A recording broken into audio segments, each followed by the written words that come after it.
Hello everyone. चलो शुरू करते हैं इस स्टोरी का एक नया एपिसोड।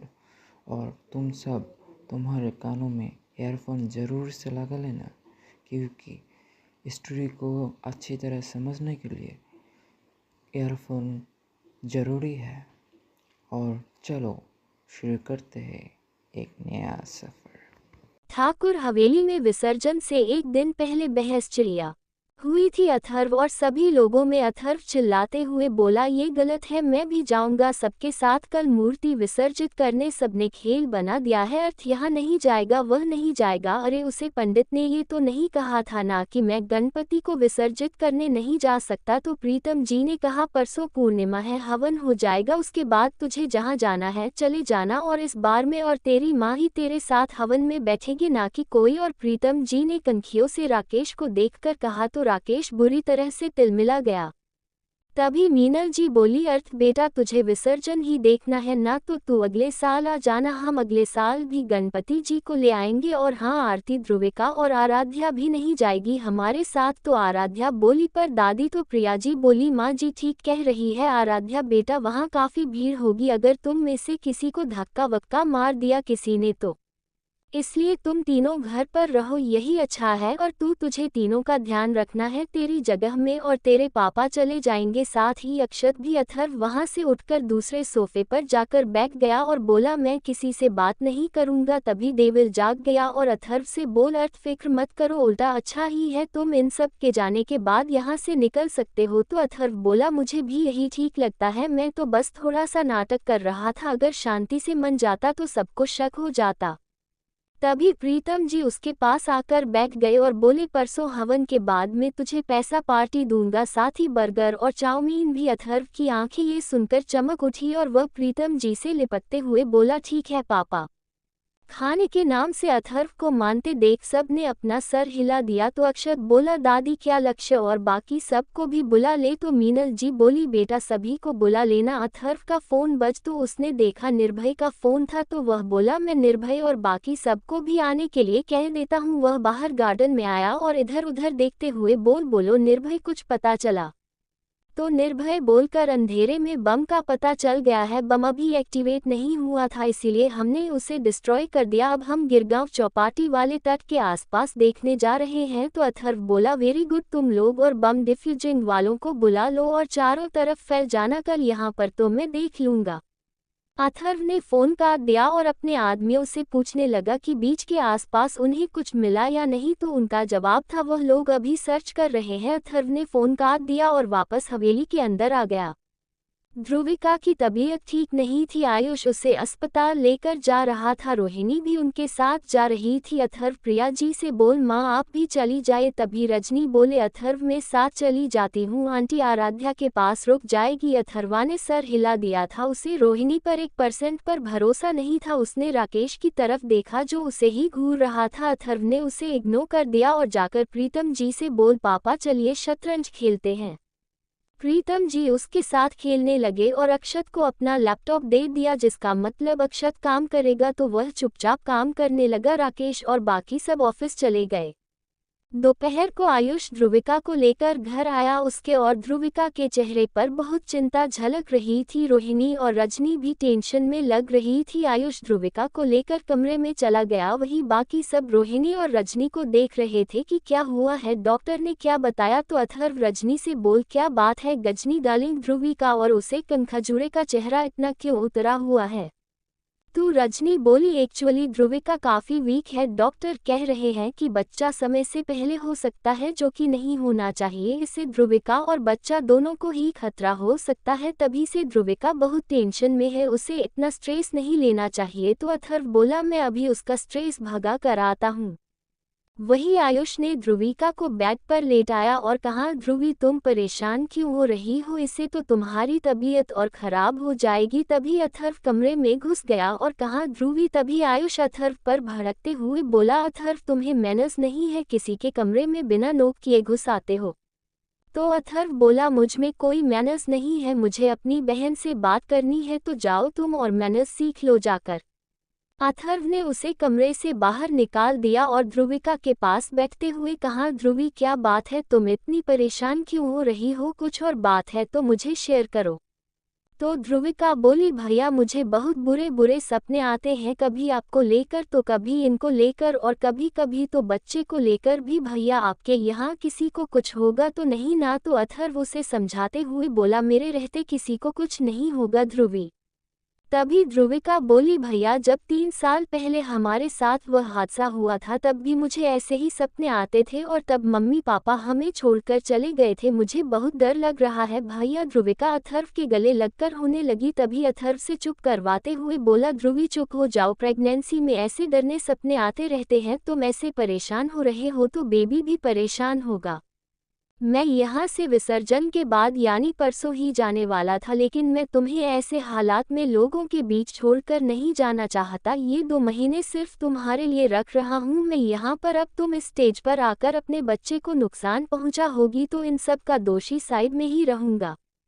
तुम्हें खुश रहना है और हेल्दी से बच्चे को जन्म देना है। अगर बच्चे पहले हो गया तो वह फिजिकल भी होगा। मुझे ही देख लो, दादी बताती थी कि मैं भी टाइम से पहले पैदा हो गया था, इसलिए मेंटली बहुत कमज़ोर था मैं पहले। तुम्हारा पति राधिका और रिति और स्कूल के काफ़ी बच्चे मुझे पागल कहते थे, मेरा मजाक उड़ाते थे।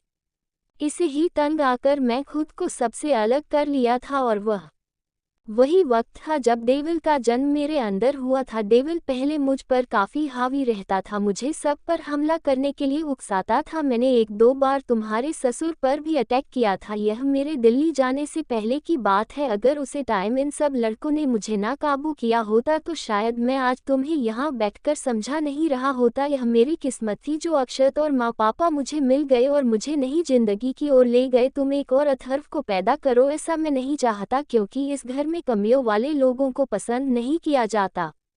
उसके साथ भी फिर ऐसे ही होगा, तुम्हें खुश रहना होगा। ध्रुवी अपनी बच्चे के लिए मेरी कसम खाओ और बोलो, मैं आपसे जैसे भी सिचुएशन होगी तुम इसका असर अपनी बेबी पर नहीं पने दोगी और हमेशा मुस्कुराती रहोगी। तो ध्रुविका ने हाँ में हिलाया। तो अथर्व बोला, चलो बाहर चलकर मेरे साथ कार्टून देखो, अपनी दवाई भी ले लो। ध्रुविका ने ऐसा ही किया।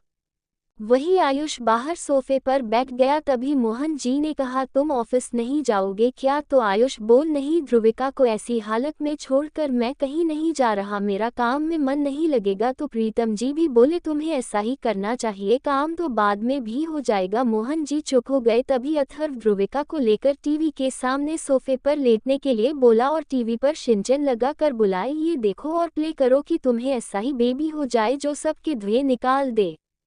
फिर अथर्व प्रिया जी से बोल, माँ ध्रुवी को दवाई लेनी है तो इस पानी दे दो। और डार्लिंग बीवी, तुमने अपनी आर्यन की दवाई ले ली ना? तो आराध्या बोली, हाँ, लेकिन मुझे गोलगप्पे खाने का मन कर रहा है। तो ध्रुविका भी बोली, भैया मुझे भी खाना है और खट्टा मीठा पानी भी पीना है। अथर्व ने प्रीतम जी को देखा तो वह बोले, बाहर का खाना काफ़ी अनहाइजीनिक होता है, मैं पानी पूरी बना दूंगा। तो अथर्व, गुलाब को आता है बनाना? तो प्रिया जी बोलिए, अक्षत के टाइम जब मेरा मन करता था तो तेरे पापा मेरे लिए खुद बनाते थे। तो अथर्व बोला, मैं भी बनाऊंगा, चलिए दोनों मिलकर बनाते हैं।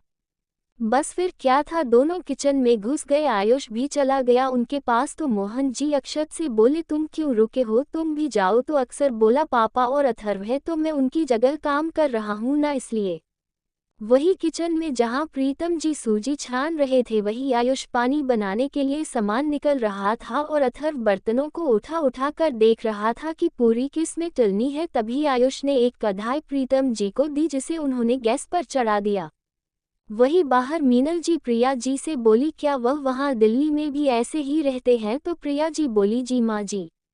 अक्षत जब होने वाला था तब उन्होंने 2-2 बजे उठकर रात में ये सब काम किए हैं, बस किचन कुछ ज़्यादा ही गंदा कर देते हैं, मैं ज़रा देख कर आता हूँ उन्हें। प्रिया जी किचन में गई तो देखा प्रीतम जी पूरियाँ तल रहे हैं, वही आयुष पानी बन रहा था और अथर्व उसने एक पेन गिटार की तरह पकड़ रखा था और उसे पर ढोलक बजाते हुए वही एक गाने का पोस्टमार्टम करते हुए गा रहा था।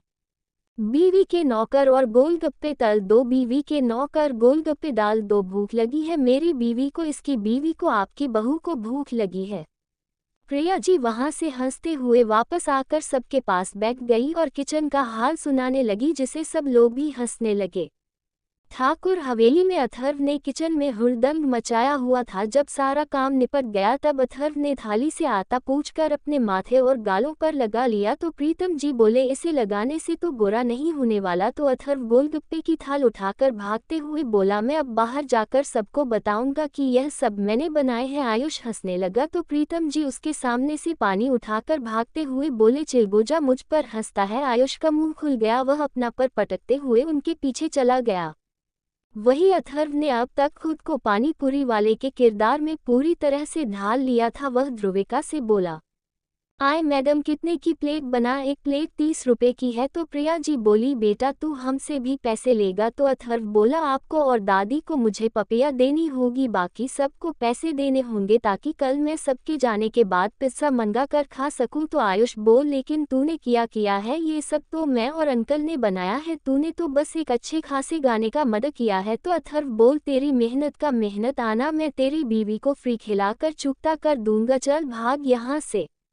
आयुष ने प्रीतम जी को देखा तो वह चुपचाप सोफे पर बैठ गए थे तो वह भी उनकी बगल में बैठ गया। फिर शुरू हुई अथर्व की दुकानदारी। सबके हाथों में कटोरी थी। अथर्व ने एक एक करके गोलगप्पे देने शुरू कर दिए। सबसे आखिर में रोहिणी रह गई तो मीनल जी उससे बोली, रोहिणी तुम भी ले लो। आयुष भी बोल पड़ा, माँ अथर्व आज दुकानदार बना है जो किसी में भेदभाव नहीं करता है ना। अथर्व वह अथर्व को देखकर मुस्कुराया, वही बाकी सब। और रोहिणी अथर्व को देखने लगी। तभी अथर्व रोहिणी को घूरते हुए बोला, और उनकी दुकान में जो मेरे साथ भेदभाव हुआ है उसका क्या?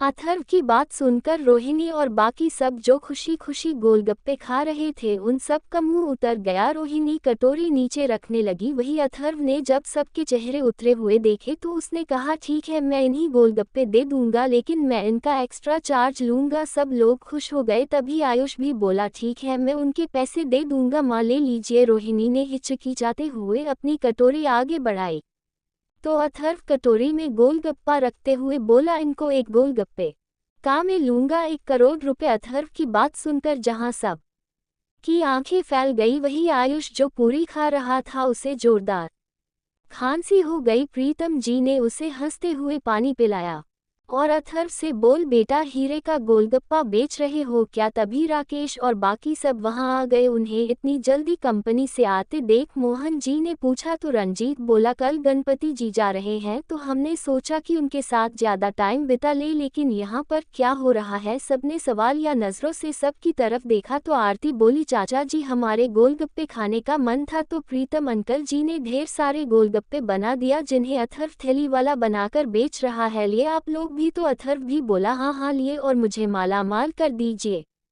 सब ने कटोरी उठा ली और बैठ गए सब लोग। राकेश खाली बैठा था। तभी रोहिणी ने अपनी कटोरी उसे दे दी तो अथर्व बोला, मिसेज ठाकुर अपने 1 करोड़ ना देने पड़े इसलिए अपने पति को गोलगप्पा दिया है ना।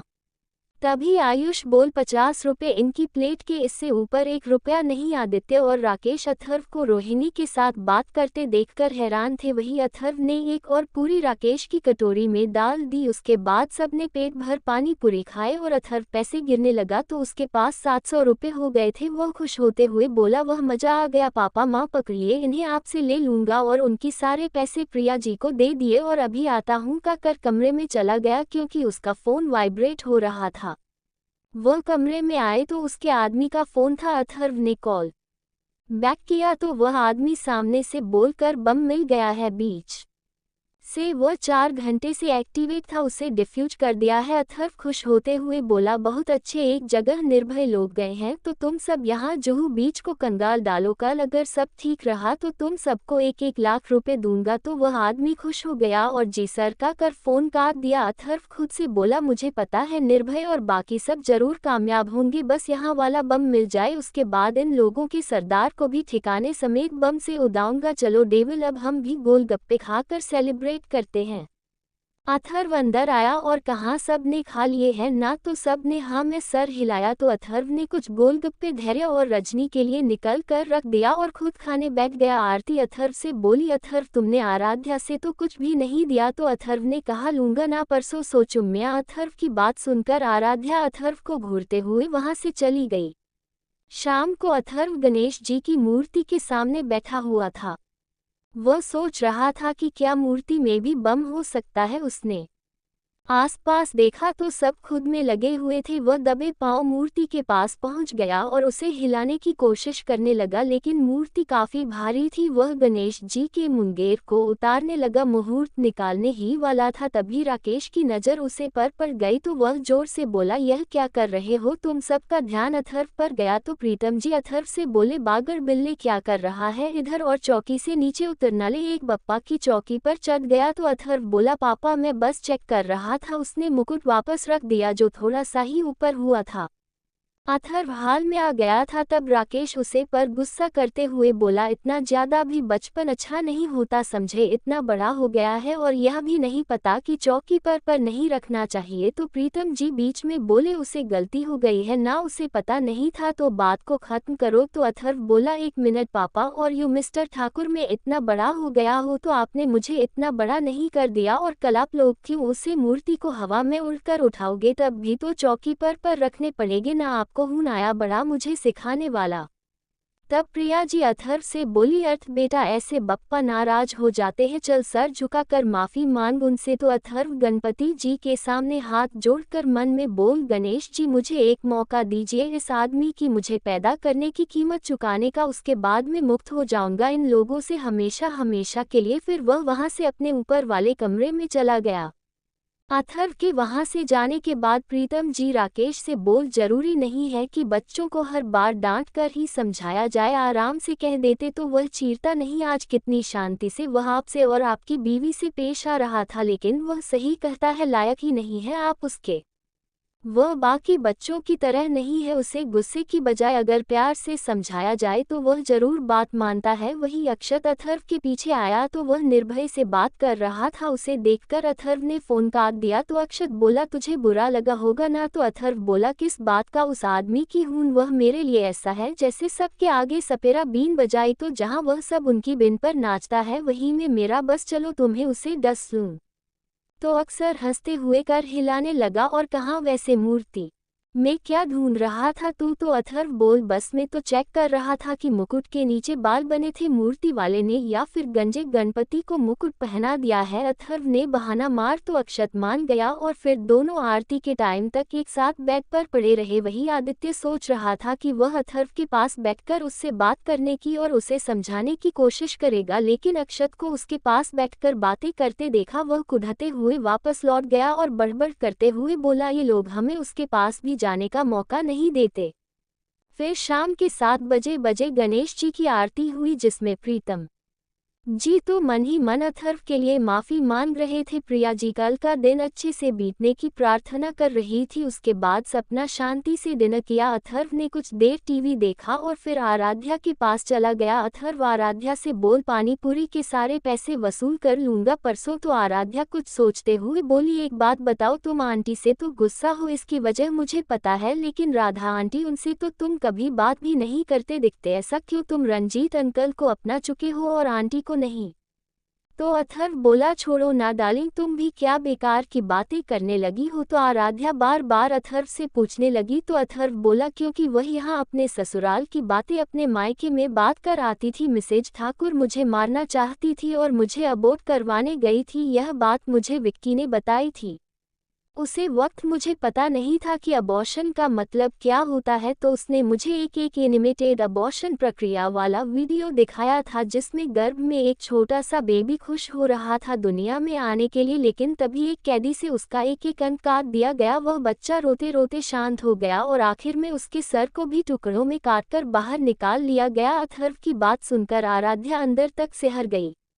उसने कसकर अपने पेट को लपेट लिया जैसे वह उसे पर किसी की नज़र भी पड़ने नहीं देना चाहती हो। तभी अथर्व आगे बोला, उसे दिन जो नफरत मेरे अंदर पैदा हुई उससे मेरे दिल से कोई भी बाहर नहीं निकल सकता। वैसे एक और वजह भी है जो मैं रीति की माँ की ज़्यादा मुंह नहीं लगता। आराध्या ने अथर्व को देखा तो वह बोला, उसे दिन जब मैं हॉस्पिटल से डिस्चार्ज होकर यहाँ हवेली में आया था तो रात में दादी के पास सोया था। मुझे प्यास लगी थी तो मैं उनके कमरे से निकल गया। पानी पीकर मैंने सोचा कि अपने कमरे में ही चला जाता हूँ।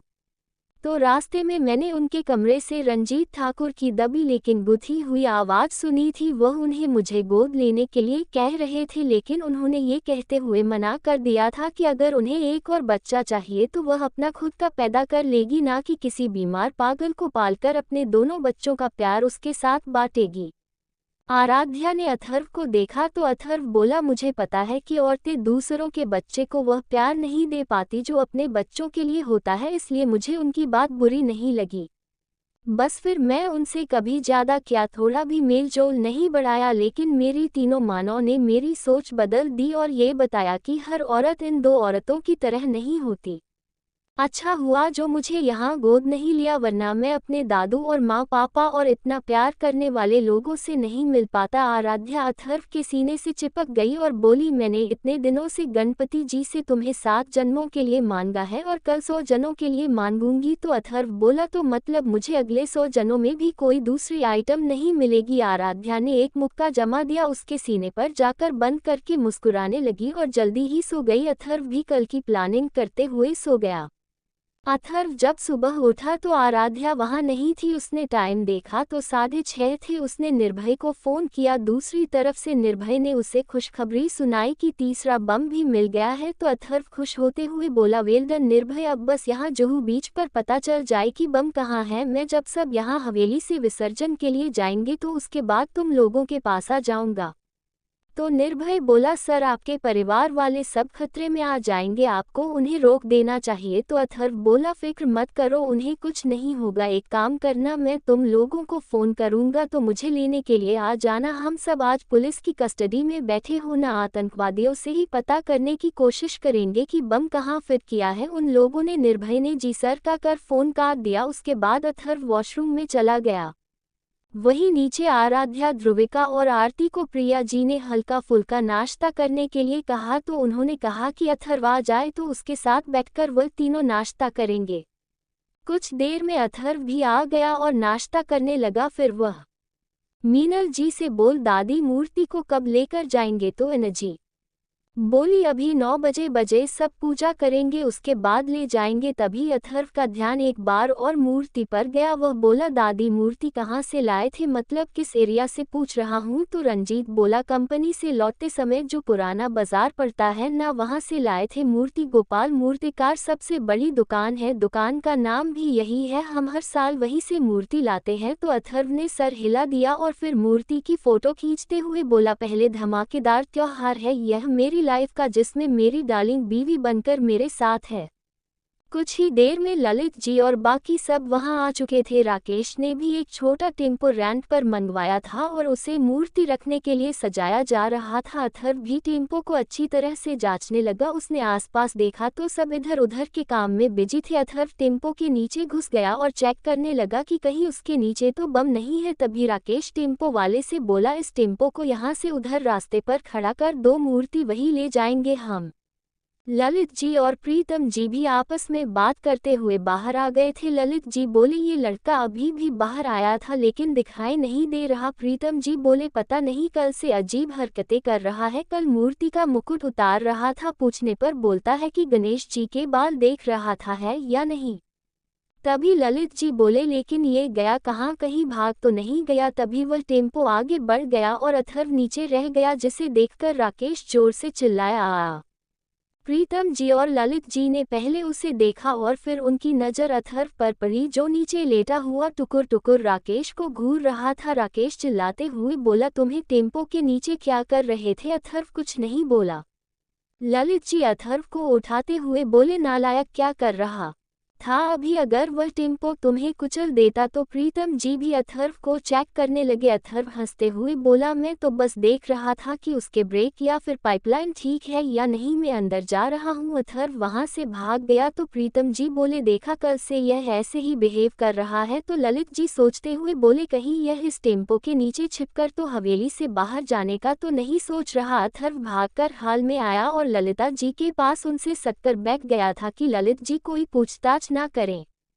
कुछ देर बाद गणेश जी की पूजा शुरू हुई। पहले मिनल जी और मोहन जी ने आरती की। मीनल जी ने गणेश जी से अथर्व के स्वस्थ जीवन की कामना की। फिर रोहिणी और राकेश ने आरती की। रोहिणी ने मन में कहा है, गणपति में एक अच्छी माँ नहीं हूँ, लेकिन अपना पत्नी धर्म निभाने में मैंने कोई कसर नहीं छोड़ी, जिसका फर्ज मैं आपसे मांगती हूँ मेरे अथर्व को हर खुशी और लंबी उम्र देना, उसे कभी कोई परेशानी ना हो। तीसरे नंबर पर रंजीत और राधा ने आरती की। रंजीत ने भी अथर्व की लंबी उम्र की प्रार्थना की। फिर आदित्य और आरती ने आरती की और दोनों ने ही अथर्व और पूरे परिवार की खुशी मांगी। फिर आयुष और ध्रुविका ने पूजा की। उन्होंने अपने बच्चे और अथर्व के स्वस्थ जीवन की कामना की। फिर अखिल और रागिनी ने भी अपने परिवार की खुशी की कामना की। उसके बाद प्रीतम जी और प्रिया जी ने आरती की और अथर्व पर से हर खतरा खत्म होने की प्रार्थना की। ऐसे ही बाकी सब ने आरती की और हर किसी ने अथर्व के लंबे जीवन के लिए प्रार्थना की। आखिर में अथर्व और आराध्या आगे आए। आराध्या मन ही माँ बोली, गणेश जी मेरे अर्थ को हमेशा खुश रखना, मुझे ये बंदर हमेशा ऐसा ही चाहिए। वही अथर्व मन में बोला, मेरे सभी माँ पापा दोस्त और दादी आपको विदा करने आ रहे हैं, अगर इन्हें कुछ हो गया तो सोच लीजिएगा गणेश जी, वहाँ खतरा होगा। इसके बावजूद ही नहीं रोक रहा, इनकी रक्षा आपको करनी होगी और मैं आपकी बाकी श्रद्धालुओं की रक्षा करने का वादा करता हूँ। उसके बाद सभी ने मिलकर मूर्ति को उठा लिया और गणपति जी के जयकारे लगाने लगे। सब ने मिलकर मूर्ति को उसे सजे हुए टेम्पो में रखा। राकेश टेम्पो में आगे बढ़ गया और बाकी सब गाड़ियों में बैठकर जुहू बीच के लिए निकल गए। अथर्व ने देखा तो हवेली के चारों तरफ गार्ड्स भारी मात्रा में तैनात थे। अथर्व को गुस्सा आ गया इतनी सिक्योरिटी देखकर। तभी पीछे से आराध्या बोली, यहाँ क्या कर रहे हो, अब चलो अंदर। अथर्व सोचने लगा कि बाहर कैसे जाए। वह उठकर बोला, मैं कमरे में जा रहा हूँ। तो आराध्या ने हमें सर हिलाया तो अथर्व वहां से चला गया। अथर्व की जाती ही ध्रुविका बोली, भाभी ललित अंकल बोलकर गए थे ना कि भाई को हमें अपने सामने रखना है। तो आराध्या बोली, हवेली के चारों तरफ हर 2 फीट पर एक गार्ड खड़ा है, वह भाग नहीं सकता। वही अथर्व कमरे में गया और फोन निकाल कर निर्भय को मिलाकर उसे बोला, निर्भय तुम सभी लड़कों को लेकर बीच पर चले जाओ, मेरे सारे आदमी भी वही बम ढूंढ रहे हैं और तीनों लड़कियों को पुलिस स्टेशन भेज दो, वह उगलवाएगी उनसे। तीनों को कहना कि अगर चंडी का अवतार भी धारण करना पड़े तो कर ले, जल्दी करो। निर्भय ने ये सर कहकर फोन काट दिया। वहीं दूसरी तरफ बीच पर सब पहुंच गए थे। वहां पर हद से ज्यादा भीड़ थी। जोर जोर से गणपति बप्पा मोरिया के नारे लग रहे थे। बहुत लाउड म्यूजिक भी बज रहा था। सभी श्रद्धालु बहुत ही जोश में थे। हजारों के हिसाब से लोग वहां मौजूद थे। राकेश बोल, टेम्पो धीरे धीरे चलेगा और सब इसके ही पीछे रहना, तट के पास आते ही मूर्ति को उतार लेंगे। सबने हाँ में सर हिलाया और नाचते गाते टेम्पो के पीछे चलने लगे। दूसरी तरफ निया, नायरा और खुशबू तीनों पुलिस स्टेशन पहुंची। वहां पर पुलिस वालों ने जब उन्हें रोकना चाहा तो तीनों ने अपने आईडी कार्ड दिखाए, जिम साफ लिखा था कि वह इंडियन स्पेशल फोर्स की सदस्य है जो गृह मंत्री के निरीक्षण पर काम करती है। उनके एटीट्यूड में ही झलक रहा था कि अगर उन्हें रोकने की कोशिश की गई तो तीनों शेरनी किसी को भी नहीं बख्शने वाली थी, इसलिए कोई उनके आगे नहीं आया। वैसे भी ज्यादातर पुलिस वालों की ड्यूटी विसर्जन की जगह पर लगी हुई थी। तीनों लड़कियां उसे जेल के अंदर पहुंची जहां वह तीनों आतंकवादी थी। खुशबू एक इंस्पेक्टर से बोली, इन तीनों को उल्टा लटका दो। पुलिस वाला तुरंत हरकत में आए और ठीक 10 मिनट बाद वह 3 उल्टी लटक रहे थे। उसके बाद उन्हें टॉर्चर किया और पूछताछ की गई। तभी एक आतंकवादी हंसते हुए बोला, अब कुछ नहीं हो सकता, बम फटने में सिर्फ 1.5 घंटा बचा है, चलो मैं तुम लोगों को बता देता हूँ। बम एक मूर्ति के अंदर है, गणेश जी की मूर्ति। पुराना बाजार है यहाँ से कुछ दूर, वहाँ पर सबसे बड़ी दुकान एक ही थी, उसमें सभी मूर्तियों में मुकुट के पत्थर के ही अटैच बने हुए थे। वहाँ सिर्फ एक मूर्ति थी जिसे अलग से मुकुट पहनाया था, जो कि शायद किसी ने कहकर बनवाई थी। उसे मुकुट के अंदर बम फिट किया गया है। वही पास की मार्केट से ही तो हमारा साथी पकड़ा गया था। जो ढूंढ सकते हो तो ढूंढ लो वह मूर्ति और बचा लो हजारों लोगों को। खुशबू ने उसे आदमी को एक 5 दे मारा और दोनों लड़कियों के साथ बीच की तरफ निकल गई। निर्भय और सभी लड़कों ने अथर्व के आदमियों के साथ सब जगह चेक कर रहे थे, लेकिन इतनी ज्यादा भीड़ थी कि वह लोग ज्यादा कुछ नहीं कर पा रहे थे। तभी उनके मोबाइल पर मैसेज आया कि बम एक मूर्ति में है और लगभग 1.5 घंटे में फट जाएगा। तो वह सब मूर्तियों को चेक करने लगे। हवेली में जो मूर्ति थी उन्होंने उसे ज्यादा नोटिस नोटिस ही नहीं किया था, वरना उन्हें पता चल जाता कि बम कहाँ है। वही भीड़ की वजह से टेम्पो की गति बहुत स्लो थी, जिसकी वजह से राकेश और बाकी सब लोग तर से काफी दूर थे। वही हवेली में अथर्व तीनों लड़कियों के सामने बैठा टीवी पर विसर्जन की खबरें देख रहा था। तभी उसका फोन बज। उसने देखा तो निया का फोन था। अथर्व ने टीवी की आवाज कम की और खड़ा हो गया वहां से जाने के लिए, तो तीनों लड़कियों ने उसे घूर कर देखा तो अथर्व ने वही फोन उठा लिया। तो दूसरी तरफ से निया ने उसे आतंकवादी की कहानी, सारी बातें उसे बताती, जिसे सुनकर अथर्व का पूरा शरीर पसीने से भर गया। वह सोफे पर गिर गया और हकलाते हुए बोला, क्या मूर्ति में बम? इसका मतलब यहाँ हवेली में जो मूर्ति लाई गई थी उसके मुकुट में बम था। अथर्व की बात सुनकर तीनों लड़कियां भी सुन्न हो चुकी थी। ध्रुविका डर से बोली, भैया। तब अथर्व एकदम से सेंस में आया और निया से बोला कि बम हवेली वाली मूर्ति में ही है। वह मुकुट काफी भारी फुल किया था उसने कल। उसने निर्भय लोगों को और अपने आदमियों को भी मैसेज कर दिया और आराध्या से बोला उसे मूर्ति में बम है जिसे सब लोग विसर्जित करने गए हैं। मुझे जाना होगा, मेरा पूरा परिवार उसे मूर्ति के आसपास होगा। आराध्या को कुछ समझ नहीं आया। उसने अपने पेट की तरफ देखा और फिर ध्रुविका और आरती की तरफ, जो अब तक रोने लगी थी। आज अगर वह अथर्व को जाने देती है तो शायद सब बच जाएंगे, उसकी बहन का सुहाग और उसका पूरा परिवार भी। और अगर नहीं जाने देगी तो अथर्व तो बच जाएगा, लेकिन उसके प्राण, अपने दोस्त मानो और बाकी सब के बिना निकल जाएंगे। और इस सब में अथर्व को खोने का खतरा ज्यादा था। और तभी अथर्व बोला, वहां हमारे परिवार के साथ साथ हजारों परिवार भी, हमें चला जाओ। तो आराध्या बोली, जाओ और सबके साथ वापस आना और सही सलामत। अथर्व ने उसके माथे को चुम्मा और फिर तेजी से हवेली से निकल गया। तीनों लड़कियां भगवान से प्रार्थना करने वालों की सब लोग सुरक्षित वापस आ जाए। अथर्व ठाकुर हवेली से बाहर आए तो गार्डों ने उसे रोक लिया। तो एक गार्ड बोलकर, प्रीतम कर शक्ति से बोलकर गए हैं कि आपको हवेली से बाहर न जाने दे। तो अथर्व सबसे उलझ गया और कहा, मैं उन्हीं के पास जा रहा हूं, उन्होंने मुझे बुलाया है। तो वह गार्ड प्रीतम जी को फोन करने लगा, लेकिन उन्होंने फोन नहीं उठाया। तो अथर्व बोला, एक काम करो, हवेली के गार्ड्स को छोड़कर बाकी सब मेरे साथ चलो जल्दी। दो गार्ड अथर्व की कर में ही बैठ गए और बाकी सब गाड़ियों में उसके पीछे चले गए। अथर्व गार्ड से बोल, जितनी तेज स्पीड में गाड़ी चला सकते हो चलाओ, हमें जल्द ही बीच पर पहुंचना है। फिर उसने फोन निकाला और वंश और बाकी सब को फोन करने लगा था कि उन्हें अलर्ट कर सके, लेकिन किसी ने भी फोन नहीं उठाया। वही सब लोग मूर्ति के पीछे जा रहे थे। सबने अपने फोन गाड़ी में छोड़ दिए थे ताकि भीड़ में कोई चुरा ना ले। उधर हवेली में भी ध्रुविका और आरती सबको फोन कर रही थी, लेकिन कोई फोन नहीं उठा रहा था। अथर्व ने निर्भय को फोन किया तो निर्भय ने दूसरी तरफ से फोन उठा लिया, लेकिन उसे तरफ से गाने और जयकारों की तेज आवाज आ रही थी। अथर्व की बात निर्भय सुन नहीं पाता, इसलिए बोला, सर हम सबको ढूंढ रहे हैं लेकिन यहाँ बहुत ज्यादा भीड़ है। अथर्व ने फोन काट दिया और गुस्से से उबलने लगा। लगभग 20 मिनट बाद अथर्व और सभी गार्ड बीच पर पहुंचे। अथर्व सभी गार्ड से बोला, सब लोग पूरे बीच पर फैल जाओ और पापा लोगों को ढूंढो, जो यह मेरा ऑर्डर है। सब गार्ड्स ने देखा अथर्व बहुत ज्यादा संजीदा था तो उन्होंने ये कर कहा और भीड़ में घुस गए। अथर्व भी लोगों के बीच में से होते हुए आगे बढ़ रहा था। काफी देर हो गई थी लेकिन उसे कोई नहीं देख रहा था। उसने टाइम देखा तो अब बस उसके पास आधा घंटा बचा था। एक जगह पर तेज धक्का लगने की वजह से वह नीचे भी गिर गया था और उसके ऊपर सिंदूर का थाल भी उलट गया था। जब वह उठा तो वह पूरी तरह से लाल रंग में रंग चुका था, उसकी आंखें गहरा गई थी। तभी डेविल अथर्व से बोल, अर्थ किनारे की तरफ चल। तो अथर्व अब सबको धक्का देते हुए आगे बढ़ने लगा। एक आदमी को धक्का लगा तो उसने अथर्व को पकड़ लिया, वह कुछ कहता है। तभी अथर्व की भयानक नजरों से खौफ ज्यादा होकर उसने उसे छोड़ दिया। तभी अथर्व को निर्भय की आवाज आए। अथर्व पीछे मुड़ा तो निर्भय बोला, सर हम सब अब तक उन्हें नहीं ढूंढ पाए।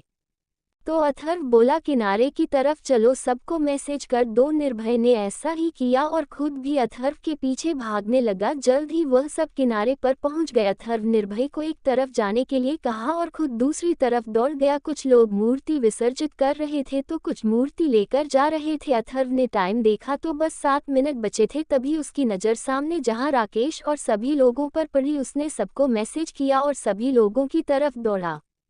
वहीं दूसरी तरफ सभी जेंट्स लोगों ने मिलकर मूर्ति को टेम्पो से उतरा और किनारे पर आ गए। सभी औरतें उनके पीछे थी। सभी आगे बढ़ ही रहे थे, तभी सब ने अथर्व को भागकर अपनी तरफ आते हुए देखा तो सब लोग चौंक गए उसे देखकर। वही अथर्व उनके पास आकर घुटने पड़कर बुरी तरह से हाफ रहा था। प्रिया जी और बाकी औरतें उसके पास आए। प्रिया जी ने अपनी साड़ी से उसका चेहरा पोंछा। तभी प्रीतम जी बोले, तुम यहाँ पर क्या कर रहे हो? अर्थ तभी अथर्व बोला, सब लोग मूर्ति नीचे रखिए। राकेश उसे घूरते हुए बुलाकर, हमारे साथ शामिल होना है तो चुपचाप हो जाओ, हम मूर्ति नीचे नहीं रखेंगे। तभी अथर्व नहीं उसे भयानक नजरों से देखा और जोर से बोला, मैंने कहा मूर्ति नीचे रखिए, मेरा टाइम वेस्ट मत कीजिए। तभी ललित जी अथर्व को डांटते हुए बोले, अर्थ यह क्या तरीका है बात करने का?